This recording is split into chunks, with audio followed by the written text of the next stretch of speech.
Number 7، جو لوگ اللہ کی آیات کو جھٹلاتے ہیں اللہ ان کی رسی کو دراز کر کے ان کو تباہی کی طرف لے جاتا ہے۔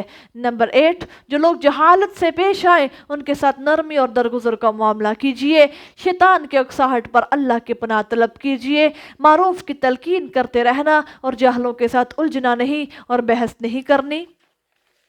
تزکیہ نفس کے حوالے سے جو 3 پوائنٹس ہیں وہ یہ ہے: نماز اور خطبہ جمعہ کے دوران خاموش رہنا فرض ہے۔ کیا میں خاموشی اختیار کرتی ہوں؟ ذرا دیکھیے، جب جمعہ پڑھنے جانا ہے تو کسی کو یہ بھی نہیں کہنا کہ خاموش ہو جاؤ، کیونکہ اگر کسی نے یہ بھی کہا تو رسول اللہ صلی اللہ علیہ وسلم نے فرمایا اس نے لغو بات کی ہے۔ بہت زیادہ توجہ اور خاموشی کے ساتھ جمعہ کا خطبہ سننا اور نماز پڑھنا ہے۔ نمبر 2، میرے اندر درگزر کی کتنی کیپیسٹی ہے؟ کیپیسٹی یعنی میرے اندر کتنی صلاحیت ہے۔ یہ آپ نے پوائنٹ لکھ کر کے اپنے کچن کے اندر یا کسی اپنے ڈور پہ چسپاں ضرور کرنا ہے۔ آپ نے اس کو آتے جاتے پڑھنا ہے کہ میرے اندر درگزر کی کتنی صلاحیت ہے، میں لوگوں کو کتنا سا معاف کر سکتی ہوں۔ نمبر 3، دلوں کی نجاست قرآن سمجھنے نہیں دیتی میرا دل کیسا ہے۔ اگر آپ کا دل ناپاک ہے، گندا دل ہے، غلیظ دل ہے تو وہ قرآن پھر آپ سمجھ نہیں سکتے۔ اگر آپ کو قرآن سمجھ آنا شروع ہو جائے تو پھر سمجھ لیجئے کہ اللہ نے آپ کے دل کو بغض، حسد اور نفاق سے پاک رکھا ہے۔ اگر دل کے اندر قرآن نہ بیٹھے، نہ سمجھ میں آئے تو پھر اپنے دل کو پاک کرنے کی کوشش کرنی ہے انشاءاللہ۔ عملی پریکٹس، نماز کے لیے وضو سنت کے مطابق اور اطمینان سے کرنا ہے، یعنی یہ نہیں کہ وضو بڑی تیزی میں کیا، کوئی پتہ نہیں کیا کیا، کون یا آدھی ابھی خشک ہے، گیلی نہیں ہوئی اور وضو ہمارا ہو گیا۔ رسول اللہ صلی اللہ علیہ وسلم نے فرمایا جس کا ایک ناخن کے برابر بھی وضو کے اعضاء میں سے کوئی حصہ خشک رہا تو اس انسان کا وضو نہیں ہے۔ دعا کیا ہے؟ اللہم اکفنا شر الفساد والمفسدین، آمین۔ آج کا ہمارا لیسن اتنا ہے۔ اللہ حافظ۔ السلام علیکم ورحمۃ اللہ وبرکاتہ۔